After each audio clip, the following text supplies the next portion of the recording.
बार बार बोलता हूँ कि भारतीय जनता पार्टी में संभव है। भारतीय जनता पार्टी वही पार्टी है, विश्व का सबसे बड़ा पार्टी, लेकिन निचले स्तर में जो रहने वाला कार्यकर्ता को भी शीर्ष में से ऊपर पहुंचाने वाली पार्टी, क्योंकि हमें जो संवैधानिक अधिकार दिया, हमारे संविधान में जो प्रावधान है उसी के अंतर्गत उसी के आधार पर हम लड़ाई लड़ रहे हैं और कांग्रेस मुक्त भारत होने जा रही है और बस्तर से भी कांग्रेस मुक्त होगा।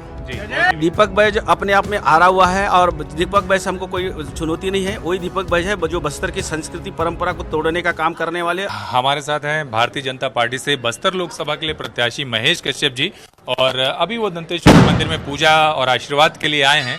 महेश जी, पार्टी ने बिल्कुल नया चेहरा, युवा चेहरा मौका दिया है। क्या आप रेस में थे नहीं टिकट के? जी, भारतीय जनता पार्टी में ये सब वही मैं बार बार बोलता हूँ कि भारतीय जनता पार्टी में संभव है। भारतीय जनता पार्टी वही पार्टी है, विश्व का सबसे बड़ा पार्टी, लेकिन निचले स्तर में जो रहने वाला कार्यकर्ता को भी शीर्ष में से ऊपर पहुंचाने वाली पार्टी। और मैं छोटा सा गांव में, छोटा सा परिवार में रहने के बाद भी मुझे भारतीय जनता पार्टी उसी योग्य समझा और मुझे सांसद जैसा प्रत्याशी के रूप में चयनित करके बस्तर लोकसभा जी।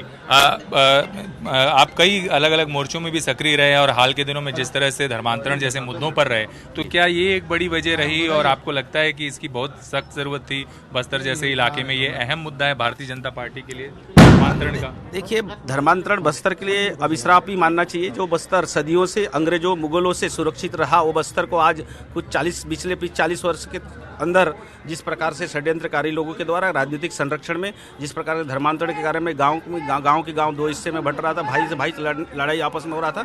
और इसके लिए सिर्फ मेरा बड़ा कोई योगदान नहीं है, मैं गिलहरी के थोड़ा सा योगदान जरूर होगा, लेकिन बस्तर के सभी जनता, सभी जनजाति समाज के लोग, सभी वर्ग के लोग उसका विरोध किए। और आज 5वीं अनुसूचित क्षेत्र होने के कारण पेशा कानून के अंतर्गत ग्राम सभा के माध्यम से प्रतिपादित को रोका जा रहा है, क्योंकि हमें जो संवैधानिक अधिकार दिया, हमारे संविधान में जो प्रावधान है उसी के अंतर्गत उसी के आधार पर हम लड़ाई लड़ रहे हैं।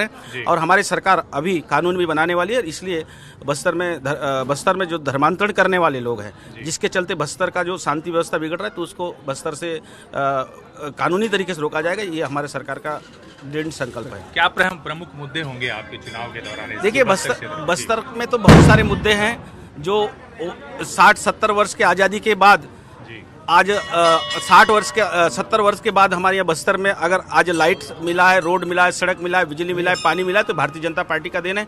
और आज छत्तीसगढ़ का निर्माण करने वाले हमारे स्वर्गीय श्रद्धेय अटल बिहारी वाजपेयी का देन है।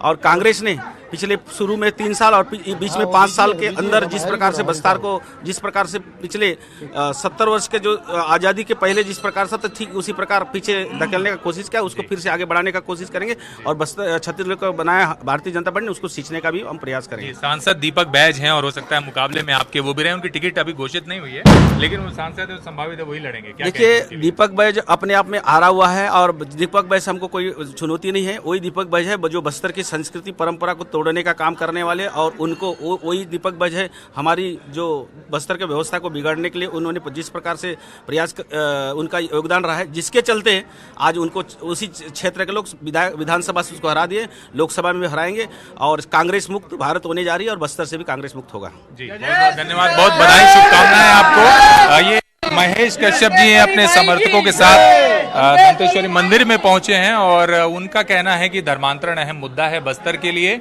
लंबे समय से उन्होंने इसके दिशा में काम भी किया और आने वाले समय में इसके लिए कानूनी तौर पर भी प्रावधान किया जाएगा। उन्होंने कहा है कि कांग्रेस में अगर उनके मुकाबले दीपक बैज होते हैं तो वो उन्हें चुनौती नहीं मानते।